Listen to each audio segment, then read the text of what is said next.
Os assassinatos do Machado de Vilisca ocorreram entre a noite de 9 de junho de 1912 e a madrugada de 10 de junho de 1912, na cidade de Vilisca, Iowa, Estados Unidos. Os 6 membros da família Moore e 2 convidados foram encontrados espancados na residência Moore. Todas as 8 vítimas, incluindo 6 crianças, tiveram ferimentos graves na cabeça causados por um machado. Uma longa investigação rendeu vários suspeitos, um dos quais foi julgado 2 vezes. O primeiro julgamento terminou em um júri suspenso e o segundo terminou em absolvição. O crime continua sem solução. A família Moore consistia dos pais Josiah B. e Sarah e seus 4 filhos, Herman Montgomery, Mary Catherine, Arthur Boyd e Paul Vernon. Uma família abastada, os Moores eram bem conhecidos e queridos em sua comunidade. Em 9 de junho de 1912, Mary Catherine Moore convidou Ina Helena Gertrude Stillinger para passar a noite na residência Moore. Naquela noite, as meninas visitantes e a família Moore compareceram à igreja presbiteriana onde participaram do programa do Dia das Crianças, que Sarah havia coordenado.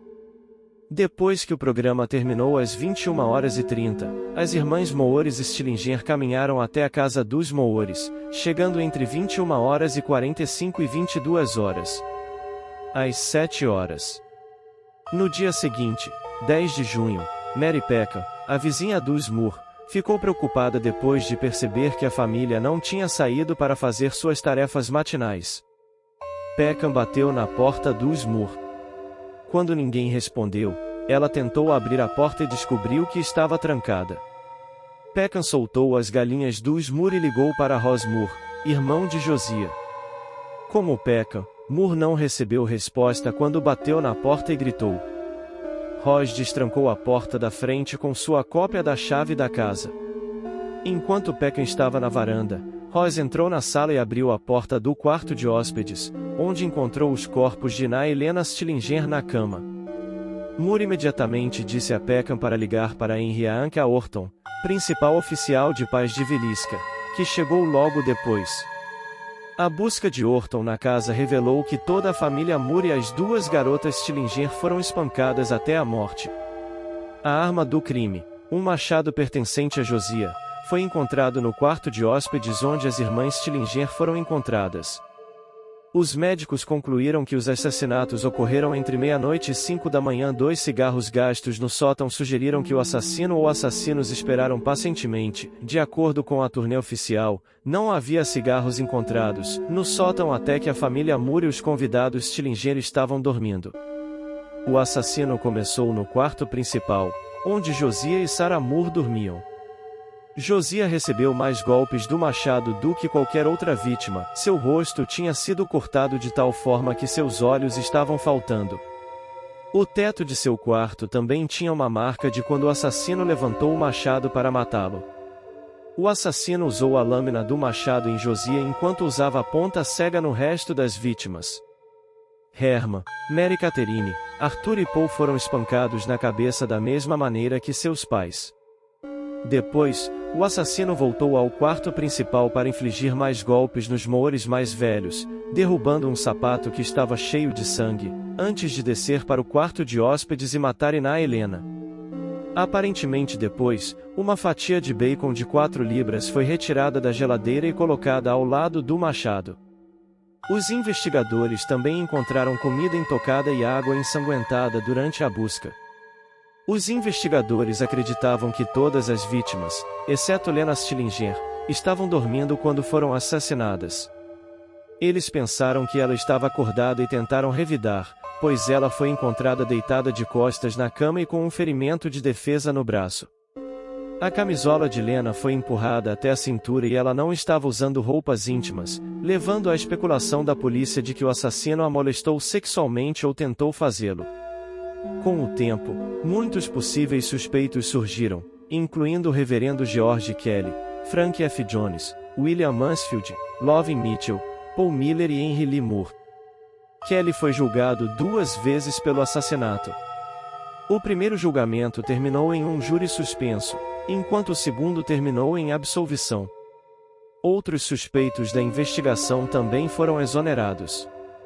Conheça os principais suspeitos dos assassinatos. Andrew Sawyer. Todos os estranhos transitórios e desaparecidos eram suspeitos dos assassinatos. Andrew Sawyer era uma dessas pessoas. Ele foi interrogado, mas não acusado. Reverendo George Kelly. Kelly era um ministro viajante nascido na Inglaterra na cidade na noite dos assassinatos. Kelly foi descrito como peculiar, supostamente tendo sofrido um colapso mental quando adolescente. Quando adulto, ele foi acusado de espiar e várias vezes pedir a mulheres e meninas que posassem nuas para ele. Em 8 de junho de 1912, ele veio a Villisca para ensinar nos cultos do Dia das Crianças, que a família Moore participou em 9 de junho de 1912. Ele deixou a cidade entre 5 horas e 5 horas e 50 em 10 de junho de 1912, horas antes os corpos foram descobertos. O reverendo Kelly confessou os assassinatos no tribunal, mas o júri não acreditou em sua confissão. Frank F. Jones. Frank Fernando Jones era um residente de Villisca e um senador do estado de Iowa. Josiah Moore trabalhou para Frank Jones em sua loja de implementos por muitos anos antes de sair para abrir sua própria loja. Moore supostamente tirou negócios de Jones, incluindo uma concessionária John Deere de muito sucesso. Há rumores de que Moore teve um caso sexual com a nora de Jones, embora nenhuma evidência apoie isso. William Mansfield. Outra teoria era que o senador Jones contratou William Ablaquia Mansfield para assassinar a família Moore. 9 meses antes dos assassinatos em Villisca, um caso semelhante de assassinato com machado ocorreu em Colorado Springs, Colorado. 2 casos de assassinato com machado ocorreram em Ellsworth, Kansas, e Paola, Kansas. Os casos eram semelhantes o suficiente para levantar a possibilidade de terem sido cometidos pela mesma pessoa. Outros assassinatos relatados como possivelmente ligados a esses crimes incluem os numerosos assassinatos de machado não resolvidos ao longo da Southern Pacific Railroad de 1911 a 1912, os assassinatos não resolvidos de Ashema de Nova Orleans, bem como vários outros assassinatos durante esse período. De acordo com a investigação de Wilkerson, todos os assassinatos foram cometidos exatamente da mesma maneira, indicando que o mesmo homem provavelmente os cometeu. Wilkerson afirmou que poderia provar que Mansfield estava presente em cada uma das diferentes cenas de crime na noite dos assassinatos. Em cada assassinato, as vítimas eram golpeadas até a morte com um machado e os espelhos das casas eram cobertos. Uma lâmpada acesa com a chaminé desligada foi deixada ao pé da cama e uma bacia na qual o assassino se lavou foi encontrada na cozinha. Em cada caso, o assassino evitou deixar impressões digitais usando luvas, o que Wilkerson acreditava ser uma forte evidência de que o homem era Mansfield, que sabia que suas impressões digitais estavam arquivadas na prisão militar federal de Leavenworth. Wilkerson conseguiu convencer um grande júri a abrir uma investigação em 1916, e Mansfield foi preso e levado para o condado de Montgomery de Kansas City. Os registros da folha de pagamento, no entanto, forneceram um álibi que colocou Mansfield em Illinois na época dos assassinatos de Villisca. Ele foi libertado por falta de provas, e mais tarde, ganhou um processo que moveu contra Wilkerson e recebeu $2.225. Wilkerson acreditava que a pressão de Jones resultou não apenas na libertação de Mansfield, mas também na subsequente prisão e julgamento do reverendo Kelly. Henry Lee Moore. Henry Lee Moore era um suspeito serial killer, que não estava relacionado com a família Moore assassinada, que foi condenado pelo assassinato de sua mãe e avó vários meses após os assassinatos em Villisca, sua arma de escolha sendo um machado. Antes e depois dos assassinatos em Villisca, os assassinatos de machado muito semelhantes em sua mãe e avó foram cometidos, e todos os casos mostraram semelhanças impressionantes, levando a fortes suspeitas de que alguns ou todos os crimes foram cometidos por uma série de assassinato com machado. Assassino e, assim como Ablaquia Mansfield, o assassino do machado Henry Moore também pode ser considerado um suspeito em alguns desses assassinatos. Sam Moyer. No inquérito, foi relatado que Sam Moyer, cunhado de Josiah, frequentemente ameaçava matar Josiah Moore. No entanto, após uma investigação mais aprofundada, o álibi de Moeiro inocentou do crime. Paul Miller. Em seu livro de 2017, The Man from the Train, Bill James e sua filha Raquel McCarthy James discutem os assassinatos de Villisca como parte de uma série muito maior de assassinatos que eles acreditam terem sido cometidos por um único serial killer.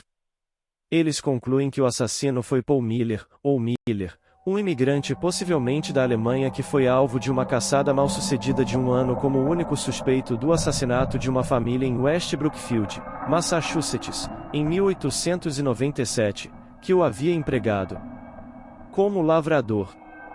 James começou sua pesquisa na tentativa de resolver os assassinatos de Villisca e, com sua filha, encontrou histórias de jornal de arquivo detalhando dezenas de famílias assassinadas em circunstâncias semelhantes nos Estados Unidos. Os James, portanto, acreditam que Miller foi culpado dos assassinatos de Villisca como parte de uma onda de assassinatos que durou mais de uma década, matando pelo menos 59 pessoas em 14 incidentes separados, incluindo os crimes de Colorado Springs e Paola. Os James identificam características comuns a esses crimes, muitos dos quais também são encontrados na cena de Villisca. O assassino selecionou famílias que moravam perto de trilhos de trem e é por isso que se suspeita que o assassino tenha viajado, daí o título do livro, aparentemente atingido em uma emboscada por volta da meia-noite enquanto as vítimas dormiam. Usou o lado sem corte de um machado em vez da lâmina para golpear as vítimas na cabeça e no rosto. Usou um machado encontrado na casa da vítima e deixado à vista após os assassinatos. Cobriu as vítimas com cobertores para evitar respingos de sangue. Cobriu as janelas de dentro da casa e trancou as portas antes da partida. Nos crimes suspeitos de Miller, muitas vezes, mas nem sempre, havia um motivo sexual direcionado a uma garota púbere, como no caso de Lena ser parcialmente despida. Em uma sinopse na sobrecapa da edição de capa dura de O Homem do Trem, o professor e escritor policial Harold Schechter escreve que os James ofereceram a solução mais provável até agora para os assassinatos de Villisca. A Villisca Murder House é uma atração turística bem conhecida para caçadores de fantasmas e amantes do terror. Foi comprado em 1994, restaurado à sua condição de 1912 e convertido em um destino turístico. Custa $428 por noite para ficar na antiga casa mal assombrada, onde os visitantes sempre relatam estranhas experiências paranormais, como visões de um homem com um machado perambulando pelos corredores ou os gritos fracos de crianças. Mas em novembro de 2014, a assombração tomou um rumo mais sombrio. Robert Steven Lawson Jr. estava em uma visita regular recreativa paranormal com amigos quando o verdadeiro horror ocorreu. Seus companheiros o encontraram esfaqueado no peito, um ferimento aparentemente auto-infligido. Chamaram a emergência e Lawson foi levado para um hospital próximo antes de ser transportado de helicóptero para o Creighton University Medical Center, em Omaha. O gabinete do xerife do condado de Montgomery disse que Lawson sofreu a lesão auto-infligida por volta das 12h45, mais ou menos na mesma hora em que os assassinatos de Machado na casa de 1912 começaram. Lawson se recuperou de seus ferimentos, mas nunca falou publicamente sobre o que aconteceu naquele dia. Para Martha Lynn, dona da casa, o incidente foi muito perturbador. É publicidade, mas não é exatamente o tipo de publicidade que você deseja ter. A casa permanece aberta para visitas turísticas e pernoites hoje. Então você teria coragem de passar a noite na Villisca Murder House? Me fale nos comentários. Gostou do conteúdo? Deixe seu like e se inscreva no canal para receber nossos vídeos. Esse foi o vídeo de hoje, até a próxima.